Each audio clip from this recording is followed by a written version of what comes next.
නමෝ තස්ස භගවතු අරහතෝ සම්මා සම්බුද්දස්ස නමෝ තස්ස භගවතු අරහතෝ සම්මා සම්බුද්දස්ස නමෝ තස්ස භගවතු අරහතෝ සම්මා සම්බුද්දස්ස අප්පමාද රතා හෝතු සචිත්ත මනුරක්ඛත දුග්ගා උද්දරතත්තානං පංකෝ සන්තෝව කුංජරෝති.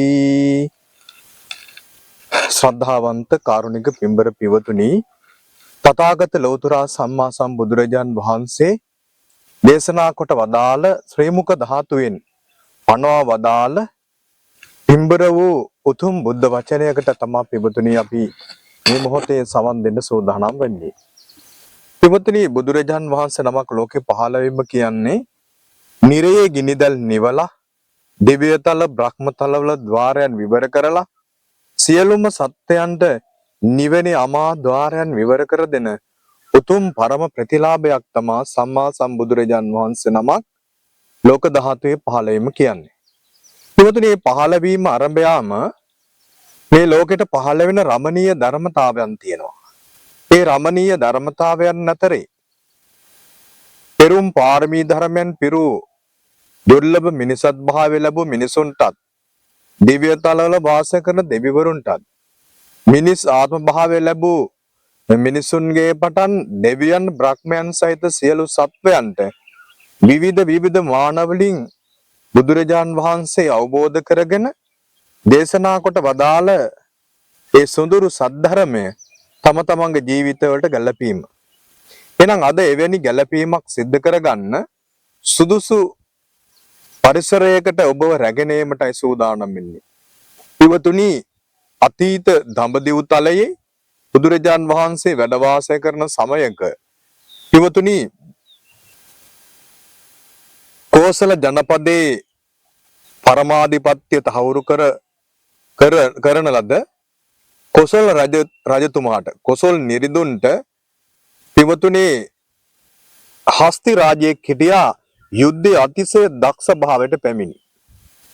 ඔහු තිරිසන් යෝනි උත්පත්ති ලැබුවත් තිරිසන් භාවයට පත් වුණත් රජුරුවන් සහ යුද සේනාව සමග උරෙන් උර ගැටෙමින් ඒ රාජ්‍යයන් තුල යුද්ධ දිනා දීමට කටයුතු කරපු කැපවුණු බොහොම සුවිශේෂී රණකාමීත්වයකින් හිබි ඇත් රාජෙක්. ලෝක ධර්මතාවයේ ස්වභාවය මනවින් ප්‍රකට කරමින් ඒ ඇත් රාජයා පවා පින්වතුනි වයසට යන්න යෙදුණා. ඔයගේ කාය ශක්තිය පිරිහුණා.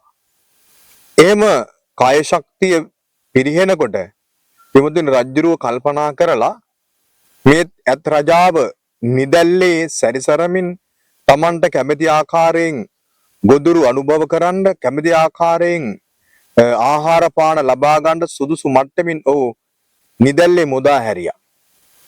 එහෙම මුදා හැරිය වෙලාවක මේ යථාට දැනුණු වතුර පිපාසාව බොහොම සුවිශාල එකක් නිසා මඩවලින් ගැවසුණු මඩවලින් ඔද්දල්ලුණු විලකට මොහු බසින්න යෙදුණා.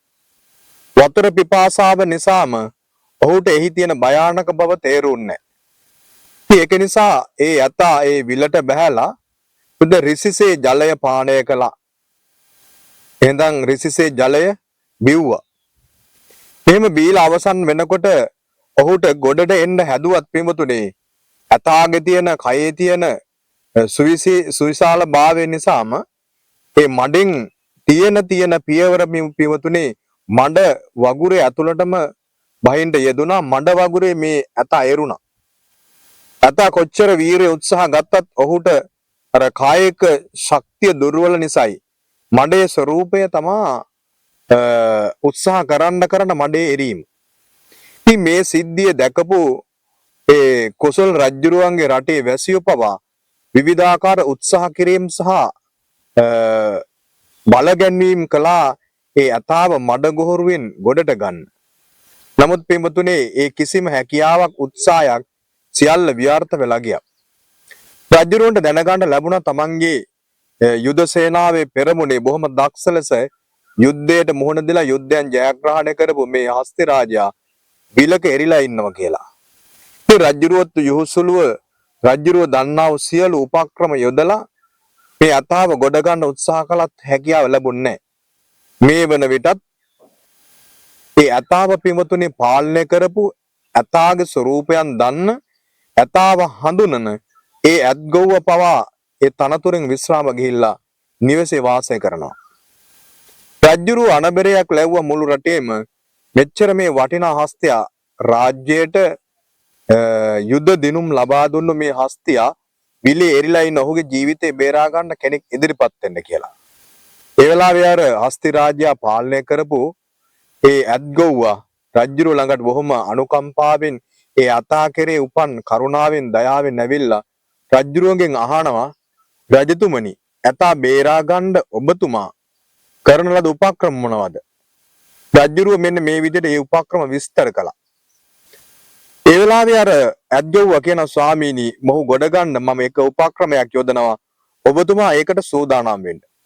උපක්‍රමය තමයි සිව් දෙසින්ම චතුරංගනී සේනාව ආයුධ සමග යුද්ධයකට සැරසෙන ලීලාවෙන් ඒ අතා ඉන්න විල්තරින් විල ප්‍රදේශයෙන් පින්වතුනේ ඒ රණබෙර ළමින් ඇතුළු වෙන්න කියලායි උපදෙස් ලැබුණේ.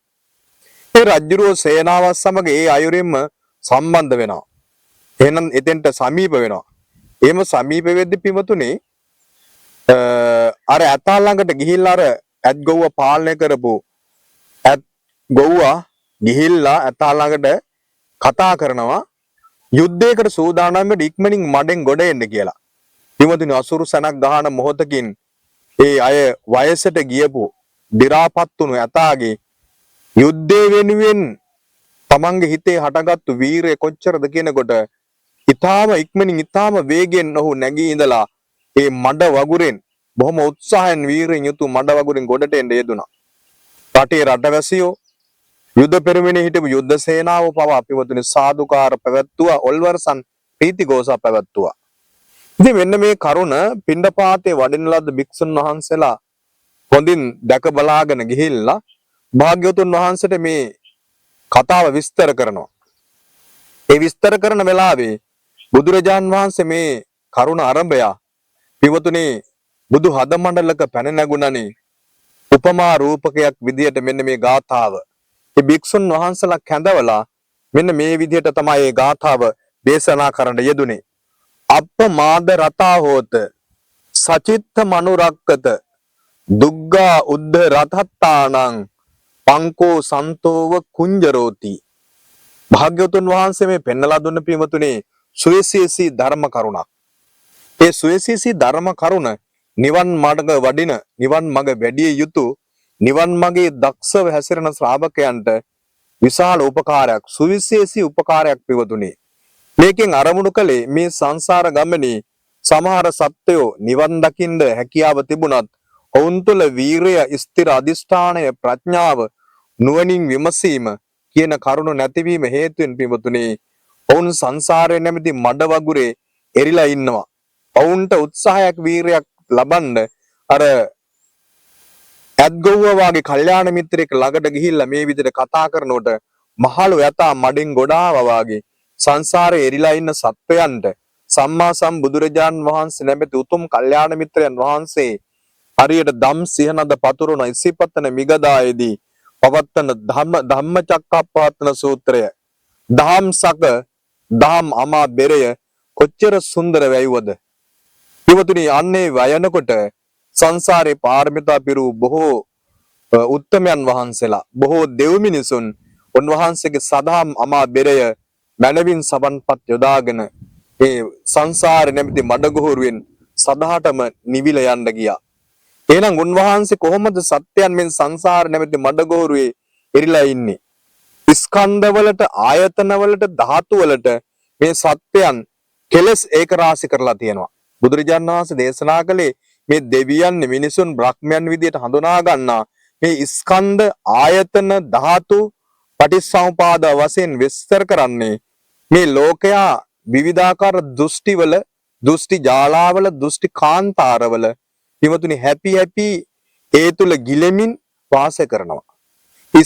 ස්කන්ධ වශයෙන් මේ ලෝකේ මිනිස්සු මේ රූපය පිළිබඳ රූපස්කන්ධය, වේදනාස්කන්ධය, සංඥාස්කන්ධය, සංස්කාරස්කන්ධය, විඥානස්කන්ධය ආදී වශයෙන් භාග්‍යවතුන් වහන්සේ මේ පෙන්නන උතුම් සද්ධර්ම පරයයට පැමිණෙන සත්වයන්ට, ඒ සද්ධර්මයේ මත පිහිටි සත්වයන්ට, මිනිසුන්ට, බ්‍රහ්මයන්ට, දෙවියන්ට මේ ධර්මයේ මනවින් ප්‍රඥා ගෝචරව ජීවිතයට ගලපා ගන්නවා නම් ඉවතුනේ මේ රූප, වේදනා, සංඥා, සංස්කාර, විඥාන කියන මේ පංච උපාදානස්කන්ධය, එමෙතන් ස්කන්ධ පහ, එමෙතන් ආයතන ටික, එමෙතන් නාම රූප වශයෙන් බුදුරජාන් වහන්සේ මේ බෙද බෙදා විග්‍රහ කරලා මේ ස්වභාවයන් සමත විදර්ශනා වශයෙන් පුහුණු කරලා මේ සංසාර නැමැති මඩ ගොහරුවෙන් එතර වෙන මාවතයි පින්වතුනි පැහැදිලි කරේ. මේ මොහොතක් වාසා ඉපදී බිඳි බිඳි යන පෙර නොතිබී හටගෙන ඉතුරු නැතුව නිරුද්ධ වෙලා යන මේ නාම රූප පරම්පරාව පිළිබඳව භාග්‍යවතුන් වහන්සේ මනවින් පැහැදිලි කළා. ඒ සමත විදර්ශනා වශයෙන් පුහුණු කරන්ඩ විදර්ශනා භාවනාව පෙන්නවා නිවනට යන කෙනෙකුට. සමතයෙන් විපස්සනාවටත්, සමත පූර්වාංග විපස්සනාවටත්, විපස්සනා පූර්වාංග සමතයටත් ආදි වශයෙන් භාග්‍යවතුන් වහන්සේ මේ මාර්ග ප්‍රතිපදාව